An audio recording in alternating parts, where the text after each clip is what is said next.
HP-nya kali jelek.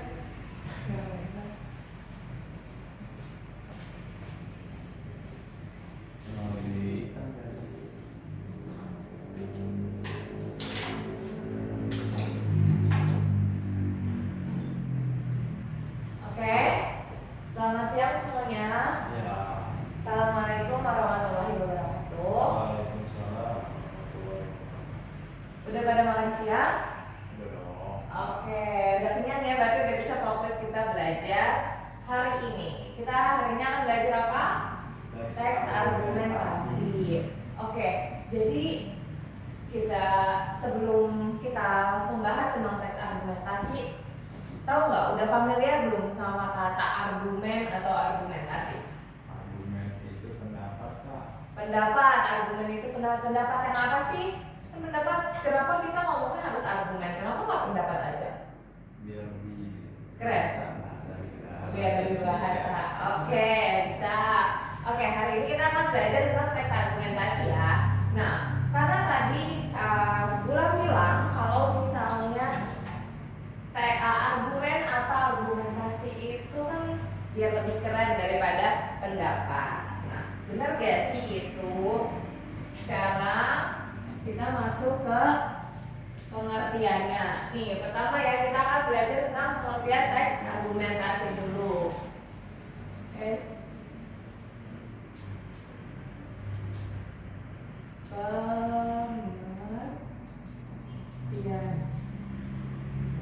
Pengertiannya adalah teks argumentasi adalah teks yang apa coba? Memuat Pendapat. betul pendapat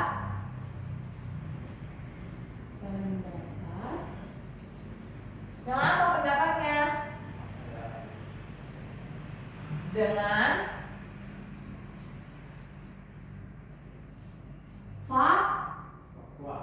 fakta yang dapat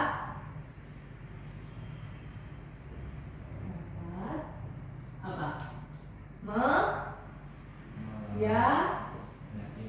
Meyakinkan atau mempengaruhi siapa?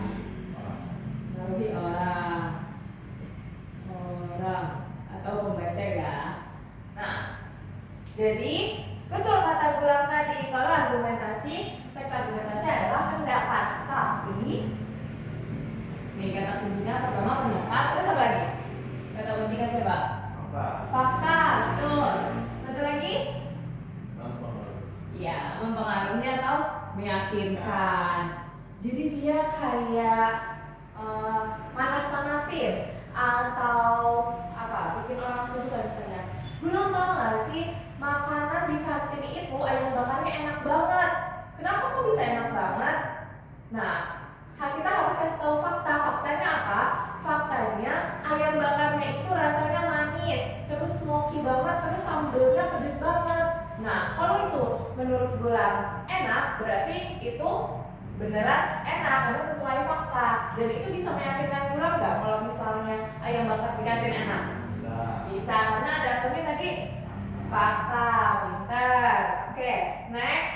Nih, pengertian udah paham ya? Kita centang dulu. Yang kedua, kita masuk ke tujuan. Apa sih tujuannya kita berargumen atau memberikan teks argumentasi? Kira-kira apa?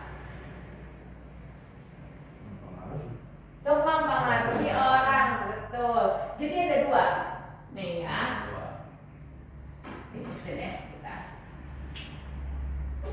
Yang pertama adalah untuk menuliskan pendapat, menuliskan atau menyampaikan ya pendapat ke menulis. Yang kedua untuk apa tadi? Memengaruhi orang lain. Tuh. Nah, jadi tujuannya ini. Yang pertama apa? Menuliskan pendapat Menuliskan pendapat penulis, dan yang kedua mempengaruhi orang Jadi sebetulnya nggak hanya menuliskan, tapi karena kita sedang belajar teks, teks itu diapain? Tulis. Ditulis. Jadi menuliskan pendapat penulis. Kalau misalnya kita beradu argumen, misalnya sambil ngomong, itu berarti kita menuliskan atau enggak? Mengapakan?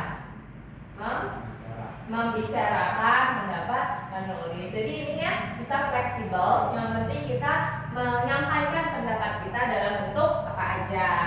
Nah, yang kedua, memengaruhi orang lain. Jadi kayak tadi ya, yang ayam bakar itu, kenapa sih aku bilangin ke Bulan kalau ayam bakar itu enak banget?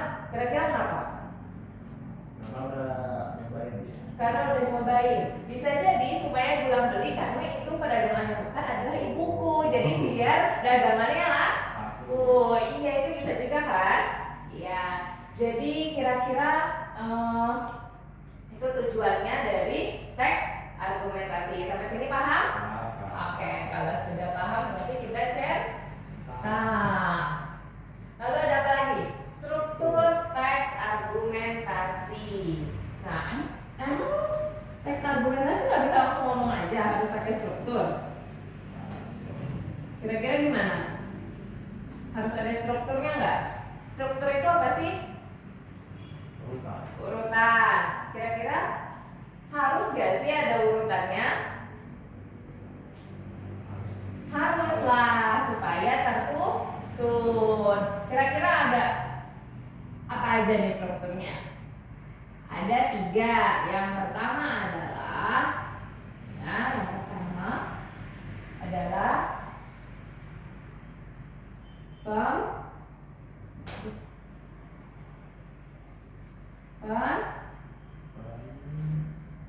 pendahuluan. Ya. Biasanya di pendahuluan itu isinya apa? Coba kira-kira kalau nulis sesuatu di pendahuluan kita ngomongin apa dulu sih? Latar. Betul. Jadi menuliskan. Ya.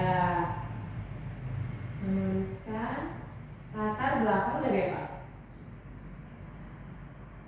Latar belakang dari Topik yang mau dibahas, ya kan? Topik. Latar belakang topik yang akan dibahas. Selain latar belakang kita tulis apa lagi? Nih, karena argumentasi ada apa? Pendapat. Berarti kita menuliskan latar belakang, topik yang akan dibahas, dan juga pendapatnya siapa? Pendapat kita dan pendapat penulis mengenai apa? Mengenai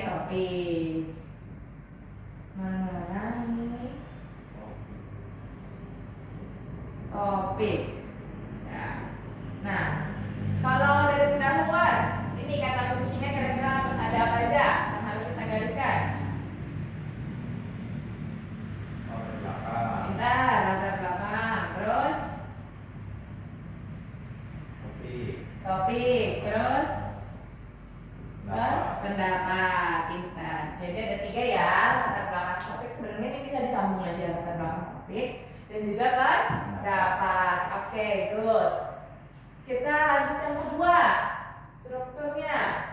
Ada apa lagi kira-kira setelah pendahuluan? Ini kita garisin dulu deh.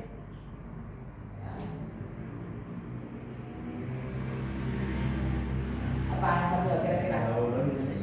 Betul, ada isi atau badan argumentasi. Ada argumentasi.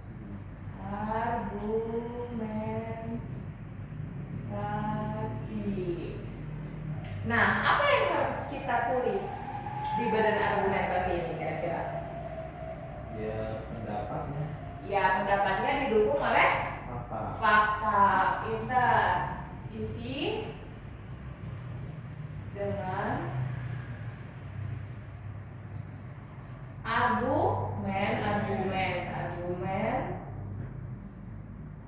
argumen penulis Disertai dengan fakta. pintar. Disertai dengan fakta mendukung. Nih, kenapa sih gak kita tulisin pendapat penulisnya aja, gak usah pakai fakta? Kenapa harus ada argumen penulis, juga harus ada faktanya? Nggak boleh kita nulis argumen sendiri aja. Kan itu nggak sesuai dengan fakta gitu. Betul, karena harus sesuai dengan fakta. Karena tujuan dari argumentasi itu kan mempengaruhi orang lain, harus dengan fakta. Biar orangnya apa? Terpengaruhi dan biar percaya. Kalau misalnya dia nggak percaya, kayak skeptis kan, jadi kayak bener gak sih ini, terhoax lagi, jadinya dia nggak mau ngikutin. Makanya harus ada fakta pendukungnya. Oke, pintar. Ini kira-kira apa yang harus kita highlight? Argumen dan fakta. oke, pintar. Ini udah pintar merangkum ya berarti. Ini kita harus pintar-pintar merangkum di bahasa Indonesia, karena kalau kita hafalin semua pusing, banyak banget semuanya, tulisan doang lagi. Yang ketiga ada apa nih? Lanjut, struktur. Terakhir ada pintar, penutup. Penutup ya. Nah, kalau penutup isinya apa biasanya? Terima kasih. Bisa, ini bisa ada terima kasih itu di penutup banget. Kita menutup selesai. Sebelum kita menutup banget, ada apa nih kira-kira? Kesimpulan. Pintar. Berarti penutup isinya kesimpulan. Kesimpulan dari apa? Dari argumen yang tadi isi. Iya, jadi kesimpulan dari pendahuluan dan juga isi. Jadi kesimpulan dari pendahuluan, pendahuluan dan isi. Jadi di dalam kesimpulan ada apa aja? Disinggung sedikit tentang pendahuluan dan isi yang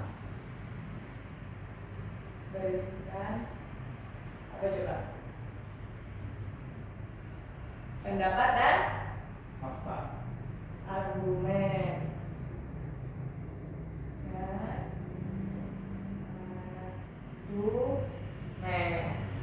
Nih ya, isinya. Oke, jadi kan di sini di pendahuluan ada apa?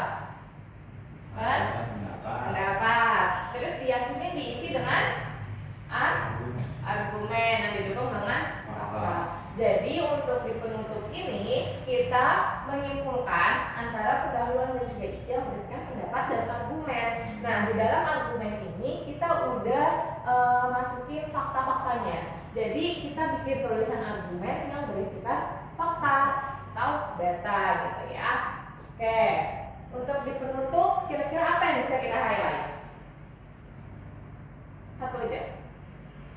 Kesimpulan. Pintar, oke, good job. Jadi sampai sini ada yang mau ditanyakan? Kalau yang itu kan Kak, yang berisikan, yang penutup, yang berisikan pendapat dan argumen, emang beda? Pendapat. Dan argumen. Nah, itu berbeda karena tadi saya jelaskan, kalau misalnya di argumen kita masukin apa? Oh, fakta. Jadi meyakinkan kembali kenapa sih pendapat kita pantas untuk dipercayai gitu, karena ada argumennya yang berisikan fakta itu. Oke? Paham?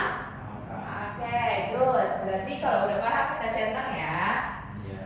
Kita centang. Selanjutnya apa nih? Ide pokok. Ini lumayan panjang. Tahu gak ide pokok itu apa? Pikiran utama, pintar. Sering menulis ya Bulan? Jadi tahu-tahu nih. Apa tadi? Ide Pokok. Ide pokok. Nah, pengertiannya dulu tadi apa? Pengertiannya gini ya. nanti ide pokok ada berapa? Dibagi lagi. Jadi ide pokok adalah apa tadi? Pikiran utama. Pikiran untuk Pikiran utama. Jadi kayak apa sih sebenarnya yang ditulis di dalam tulisan ini? Apa sih pikiran utamanya? Nah, jadi itu adalah ide pokok dari sebuah tulisan. Kayak apa yang dibahas, apa yang diomongin, sehingga kita harus mengerti tulisan itu. Nah, ide pokok ini bisa kita temui dalam 3 bagian. Tahu nggak apa? Kira-kira? Nih, ada ini yang merah. 3 jenis ide pokok. Nah, yang pertama ada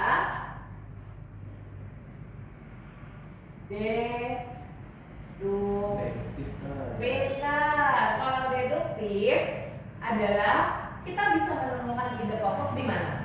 Awal. Pintar. Berarti deduktif ada apa? Nih gini ya. Apa tulisnya ya? Jadi awal paragraf. Jadi kita bisa menemukan ide pokok dari artikel atau tulisan tersebut atau teks tersebut dari kalimat pertama aja yang ada di awal paragraf. Jadi benar-benar misalnya ini paragraf segini panjang. Kalau deduktif berarti kita mulainya di ujung sini. Nah, oke, sekarang apa ada contohnya? Nah, ini ya contohnya. Ini lumayan panjang. Oke ya. Gak apa-apa ya. Kan kalau nggak sampai nggak mau atau di situ ya. Kamu udah nulis ini belum? Udah, Pak. Udah. Kalau misalnya ada yang belum, ini ditulis dulu aja sambil kakak nulis contohnya ya.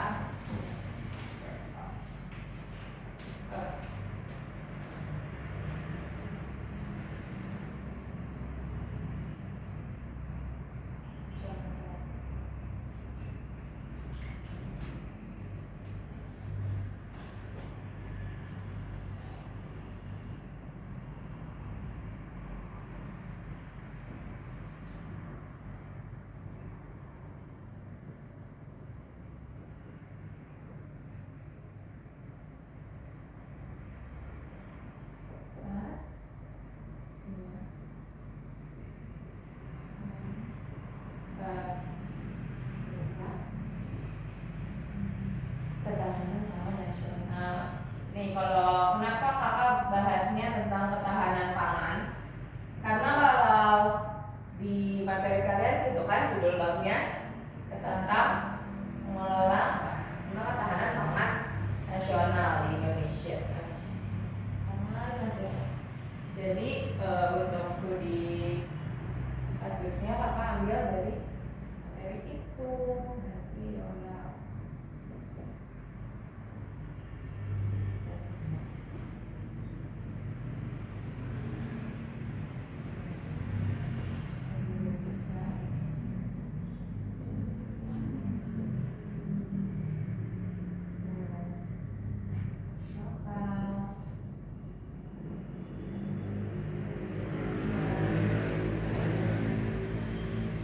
Kakak detik-detikin aja setelah kalimat selanjutnya. Karena ini di awal kalimat. Jadi yang mana ide pokoknya? Promosi pangan lokal dapat memperkuat ketahanan pangan nasional. Pintar. Sampai titik aja. Nih, titiknya di mana? Di setelah nasional. Berarti stop di nasional. Menjadikan beras lokal ubi-ubian itu udah masuk ke kalimat setelahnya. Berarti itu bukan lagi jadi ide pokok. Jadi kalau misalnya dilihat dari ininya aja, tulisan yang akan ditulisnya akan tulisan apa sih? Tentang apa? Tentang promosi pangan lokal Yang dapat apa? dapat memperkuat ketahanan pangan nasional. Iya, jadi fungsi promosi pangan lokal itu bisa memperkuat ketahanan pangan nasional. Pintar. Oke, ini deduktif. Sebelum kita lanjut ke satunya, ini kakak hapus dulu ya. Iya, Pak. Oke. Udah pada paham kan ini sebelumnya pengertian, tujuan, dan struktur.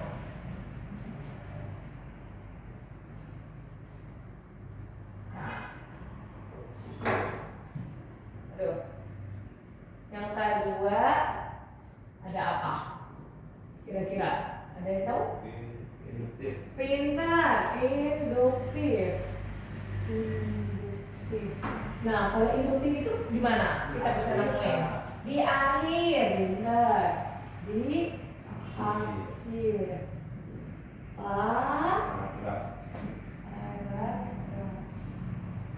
Nih, BTW ingat aja kalau misalnya deduktif kan depannya D.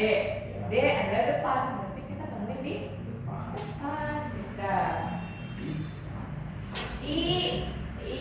Berakhir sudah acara ini gitu, berarti itu di akhir. Nah, kalau induktif tadi kan di akhir. Nah, kakak kasih contoh lagi ya. Atau kakak bacain aja deh. Oke, nih. Kopi Gayo, Toraja, dan Kintamani telah dikenal hingga mancanegara berkat promosi yang konsisten dari petani dan pelaku lokal. Hal ini membuktikan bahwa promosi yang tepat dapat mengangkat citra pangan lokal di pasar global. Nah, kira-kira apa yang bisa didapat dari yang sudah kakak bacakan tadi? Ide pokoknya kira-kira apa? Promosi pangan lokal.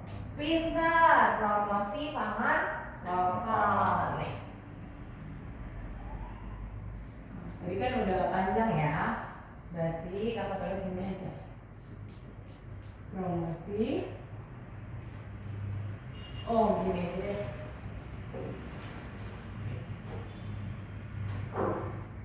Titik-titik. Berarti bagus juga ya listeningnya. Ulang. Hal ini coba boleh dibacakan. Yang ini yang merah. Hal ini membuktikan bahwa promosi yang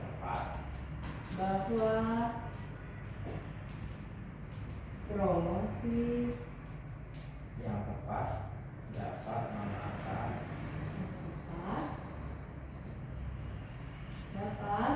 mengangkat citra pangan lokal. Mengangkat citra pangan di pasar lokal di pasar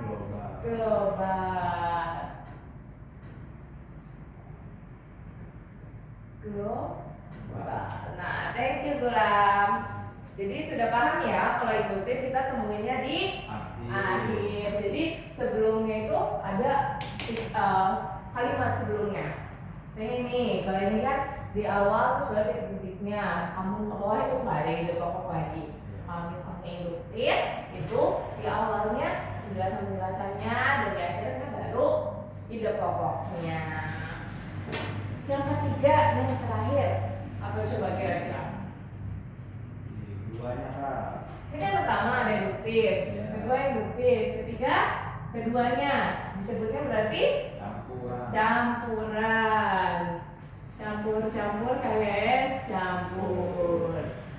Duh kayaknya enak siang-siang udah es campur ya. Aduh. Campuran berarti di awal dan akhir. Ini mah nggak usah di hafal kayak gini. D depan campuran berarti udah campur. Berarti yang I induktif yang nggak dapat pilihan aja berarti akhir gitu ya. Nah contohnya gimana sih Kak? Ini contohnya lebih panjang lagi kalau misalnya ditulis ya. Nih kakak bacain lagi. Pangan lokal perlu terus dikenalkan agar semakin dikenal dan diminati masyarakat luas. Nah, beragam produk seperti singkong, rempah-rempah itu memiliki potensi untuk dikembangkan menjadi makanan modern. Promosi melalui media sosial, festival kuliner dan lainnya dapat meningkatkan nilai produk tersebut, nilai jual produk tersebut. Dengan cara ini, masyarakat akan semakin bangga menggunakan bahan pangan lokal. Jadi di sini ini lumayan panjang. Ingat gak Gulam? Apa kira-kira ide pokoknya? Ide pokoknya tadi Pak, apa yang di awal Pak? Oh ya, akhir. Di awal dan di akhir nih. Di awal ada pangan lokal, terus dikenalkan agar semakin dikenal dan diminati oleh masyarakat. Nah, di akhir ada dengan cara ini masyarakat akan semakin bangga menggunakan bahan-bahan lokal. Jadi tadi kan di awal ada ini kakak intinya sih ya. Di awal ada masyarakat semakin mengenal, semakin mengenal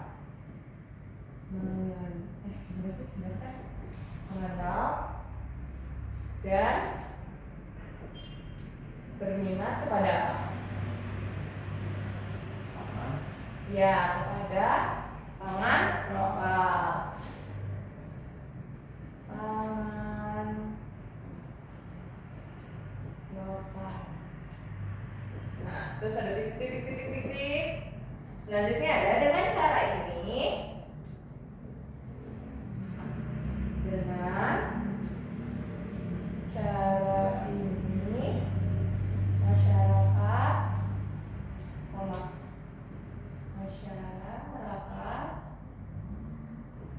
akan semakin apa?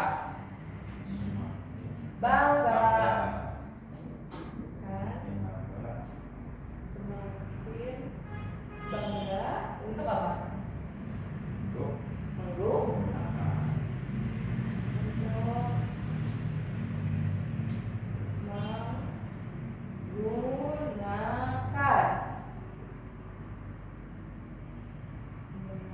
apa? pangan lokal. Pangan lokal. Nah, jadi apa coba ide pokok dari tulisan ini? Kayak intinya, lebih inti lagi daripada ini. Ada tentang apa?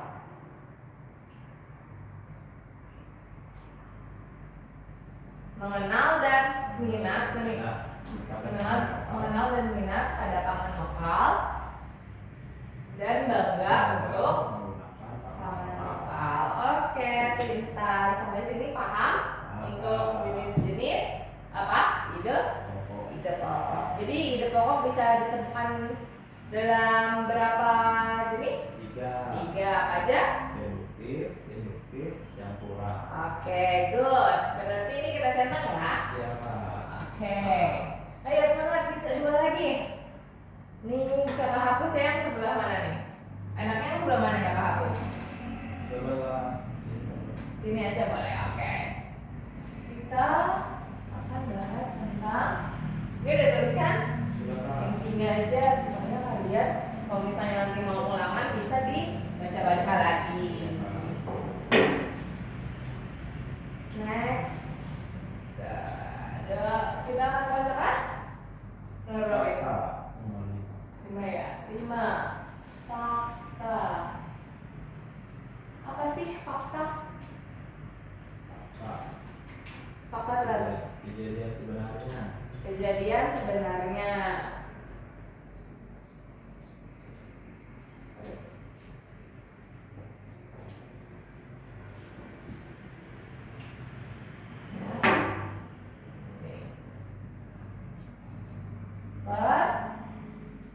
Pernyataan yang dapat apa? Dibuktikan apanya? Kebenaran.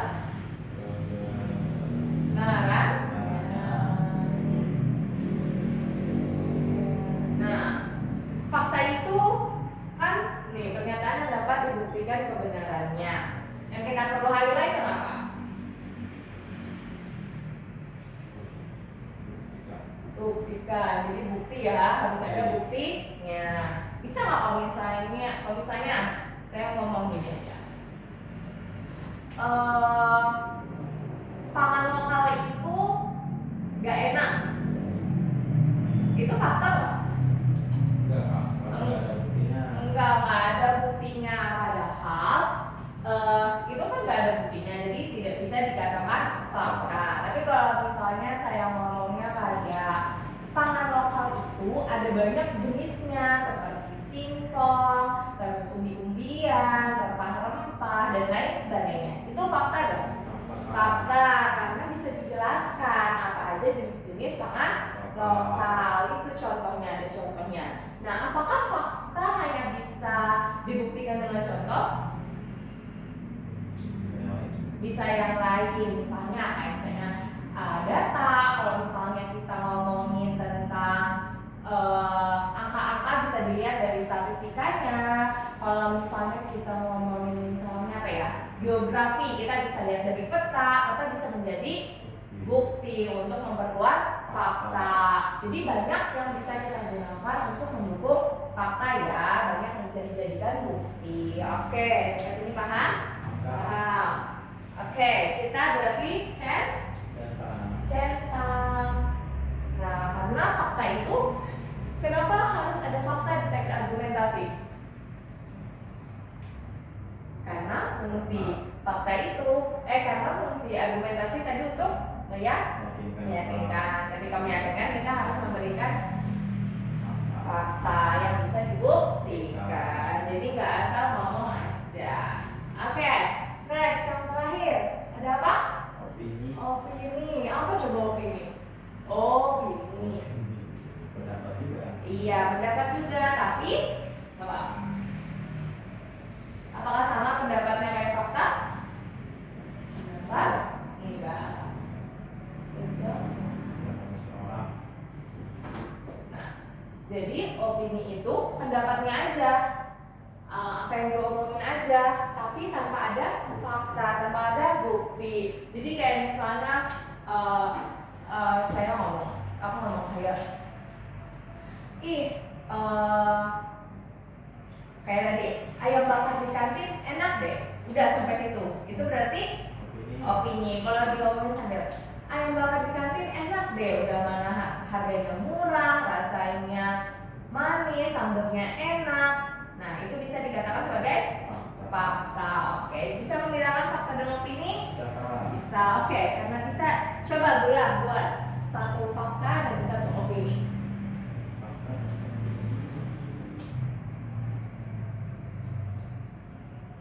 Kayak makanan Indonesia sangat beragam. Makanan Indonesia sangat beragam. Ya. Terus? Contohnya soto Makassar, soto Betawi, rendang, dan lain. Oke, good. Berarti itu fakta atau opini? Fakta. Bentar, kalau opini? Kalau opini kayak tadi Kak, makanan Indonesia enak-enak. Udah sampai situ aja. Berarti itu adalah opini. Kenapa opini? Karena nggak ada buktinya. Nggak ada buktinya. Belum lagi kalau misalnya bilang soto Betawi itu enak banget loh, padahal saya belum pernah nyobain soto Betawi.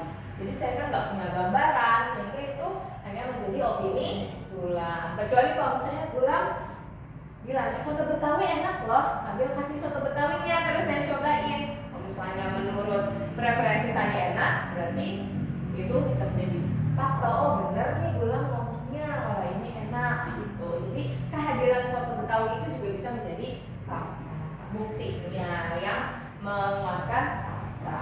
Oke, sampai sini sudah selesai. Nambahi kita sudah dicentang semua. Apakah ada yang ingin ditanyakan?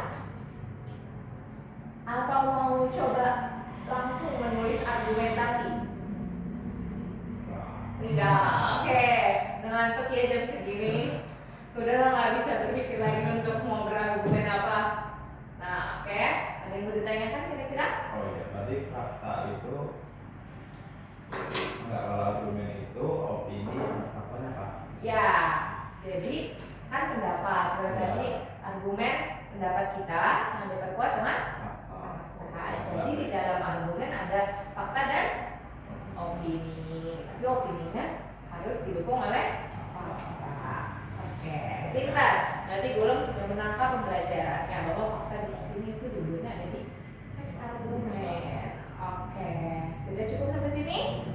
Tidak ada yang bertanya lagi? Oke, setelah kelas ini berarti harusnya teman-teman bisa langsung, nggak bisa langsung sih, bisa berargumen. Tapi janganlah ikut war di Twitter ya. Kita argumen yang baik-baik aja dan sesuai fakta. Jangan berargumen hanya dengan opini ya, karena itu tidak baik. Karena kita tidak bisa membuktikan apa sih kenapa opini kita penting, kenapa opini kita harus diikuti oleh orang lain ya. Oke, cukup sampai sini. Semoga pembelajaran hari ini bermanfaat dan